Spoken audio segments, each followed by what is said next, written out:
Hello everyone, my name is Robin and welcome to my reaction to RWBY Volume 9 Beyond Episode 1, Junior Detectives. I have a couple things that I should say about this series before we actually get into it. The first being that these are canon little short bits that happened beyond Volume 9, whether that beyond is space, as in like beyond the ever after of Volume 9, or time, which is it takes place beyond the time of Volume 9, hence things that take place after Volume 9 finishes. And we do know that there is at least one thing that canonically takes place after Volume 9 finishes. That's something that Eddie Rivas had shared, and I personally kind of believe that that's going to be the last episode, but that's my own belief. But these are canon little short bits. This first one is Junior Detectives. It looks to be Sun and Neptune kind of coping with the loss of Team Ruby and John and trying to postulate where they could have possibly ended up, how they might possibly still be alive, which is the denial stage of grief at the same time. So it's probably going to take some kind of heavy turn of like, oh,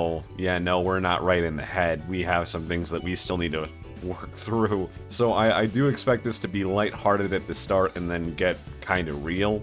So we'll see exactly how that manifests. It is also short. It's only 3.5 minutes long. I wasn't expecting these to be too long. The general vibe that I get is that these are relatively low budget, lower production value than people would probably expect. I don't want to say that like a bad thing. It's just what the team has been able to manage with the money that they do have. How do we keep Ruby alive in some form when we only have X amount of money, and that's what this is going to end up being. It is what it is. So just to overall, before getting into RWBY Beyond as a whole, not just this episode, I do want to kind of talk about what I expect to see from this series as a whole. So obviously we have Sun and Neptune here. Who are they talking to? They could very well be talking to the remnants of Team Juniper. They could be talking to Team Coffee. They could be talking to Ilya. I want to see Ilya so badly. People who know me, you know, you've been around this channel long enough, you see that I have an affinity for Ilya and what Ilya brings to the story. I loved her involvement in volumes 4 through 6, I guess, but I do think that maybe Ilya could be in this one. I'm not sure. I don't know if Ilya's important enough to be in any of the other ones, which is a sad thing to say, but I think if Ilya is going to be in any of them, she's going to be in this one. I think there very much could be an episode that focuses on Raven, because as we know from the epilogue and the way that Eddie and Carrie introduced the epilogue, what we've seen of Raven from the epilogue was as much as we were ever going to see. There was never supposed to be anything from Raven other than that one, moment with the portal leading Team Ruby and John to the rest of the team. She was the one who met them out in the desert to bring them to the Shade Academy properly, but we weren't supposed to see her do that.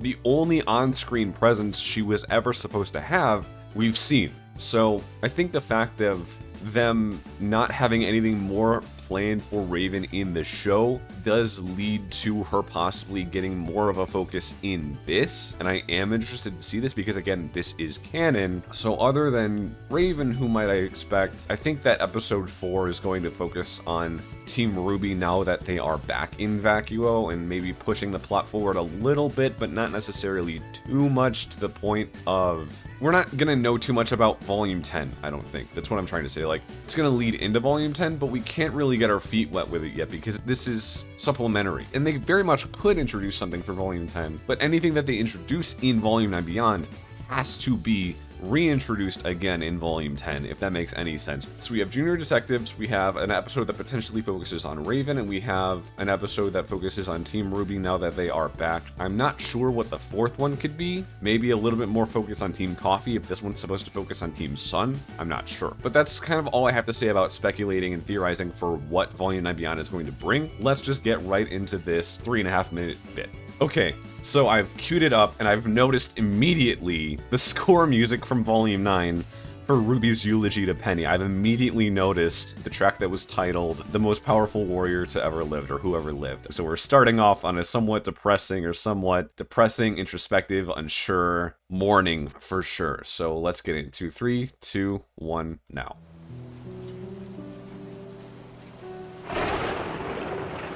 It was storming the night the case file came in. Oh, God. I've never had a file turn my stomach quite like this one did. I remember it like it was yesterday. It was yesterday. Dude, come on. I'm sorry. Yeah. Accuracy is Junior important. detectives. Team Neptune. Ruby is please. missing.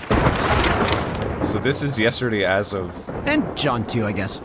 So this is the Thankfully, day after? No case is too difficult for the Junior Detectives. God. Excuse me. Our first step was obvious. Interrogate the suspects. Witnesses. What do you remember? Tell us everything. I'm not sure what can be done.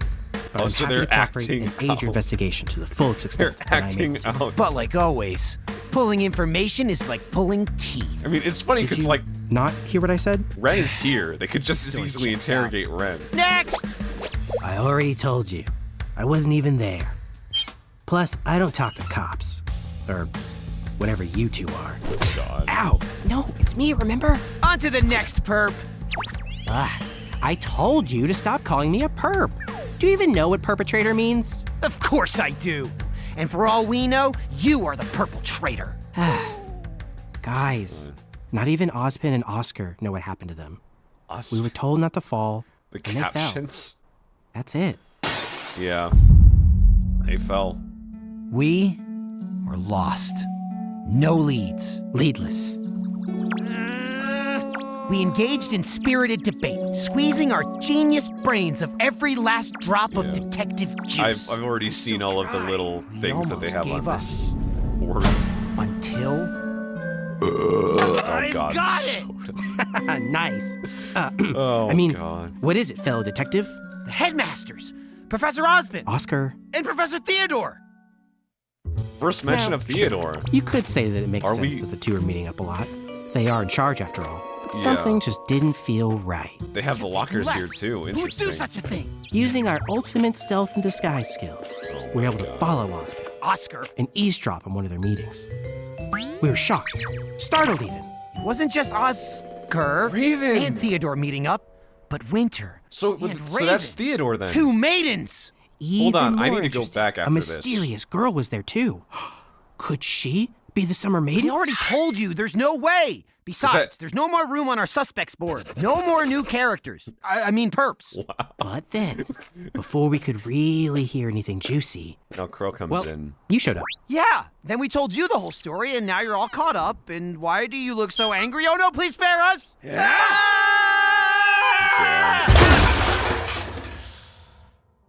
So they're talking to Crow this whole time. Well, I guess the I'm gonna go location back of to that Team in a Ruby second here. and John is still a mystery.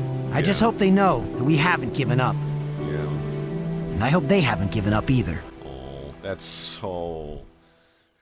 okay, I'm gonna go back before getting into the credits. I gotta see this again. Do we finally have a look at Theodore, my guy? Alright. I haven't read Before the Dawn, but from what I've seen, and from what I've heard, they do describe Theodore's appearance in that. I've seen a lot of like fan art of like headcanons of what he looks like. He's kind of a himbo by nature. I've seen a lot of like diamond like not argyle perhaps, I'm not sure, but like the diamond pattern that he does appear to be wearing here on those fan concepts. And a lot of people did headcanon him as black too, even though that wasn't necessarily explicitly stated in any capacity, but there was a lot of headcanons and it seems that they've not followed through on those, but did go that route as well. So we finally have a look at Theodore, and I'm sure many people are super excited to see him. I am too, but like, I don't have the books to go to. So, but Raven is here, Raven is cooperating, and they've purposefully not said anything about this person who they are expecting to be the Summer Maiden.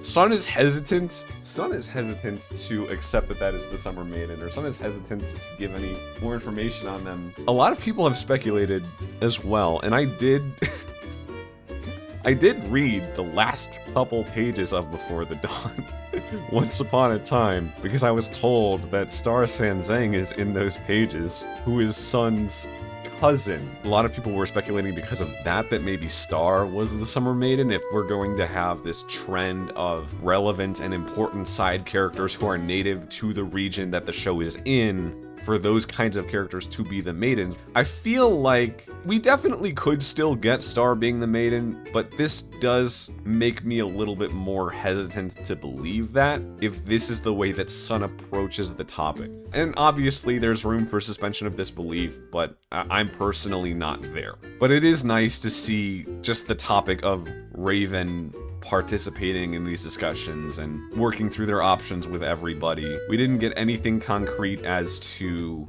like her role or her outlook, but seeing her involved at all is still a bonus. I speculated at the beginning of this that Sun and Neptune were talking to the rest of their team, talking to Ren, Oscar, and Nora, talking to Team Coffee, but they were in fact talking to Crow the whole time, explaining why that they've been snooping in on this important meeting.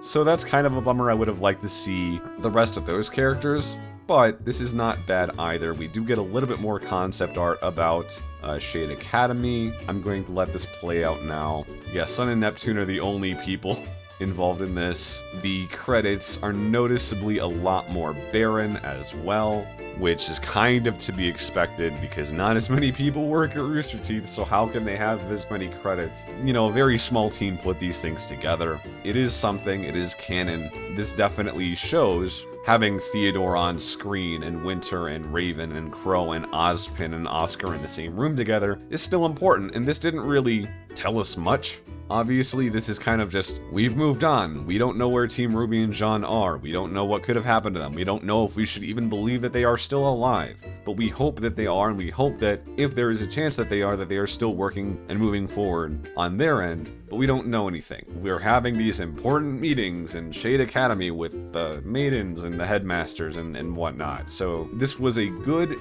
introductory episode into Ruby Volume 9 Beyond. I know a lot of people, I've seen the kind of sentiment that a lot of people are just kind of tuning out from this because it's just, you know, it's just Sun and Neptune kind of being silly. If I were going to introduce Ruby Volume 9 Beyond with any of the episodes, I would do it with this one because it says the least, because it is introductory into the concept, because it is introductory into what we can expect, and it doesn't tell us much, whereas, you know, this is basically everything that we know. And even then, we still get a design for Theodore, which is very important, and I should definitely read I should definitely read Before the Dawn. I think that's kind of all I have to say about this. Just to reiterate again, this is a good introductory or reintroductory episode. I'm sure Michael Jones was very happy to be in the booth again recording for Sun. He's made jokes in passing about wishing that he could be back in the booth for Sun, so I'm sure he was very excited to have something to do again on that front. I'm looking forward to what the rest of Volume 9 Beyond could be. I hope you look forward to experiencing that with me as well. So, like and subscribe.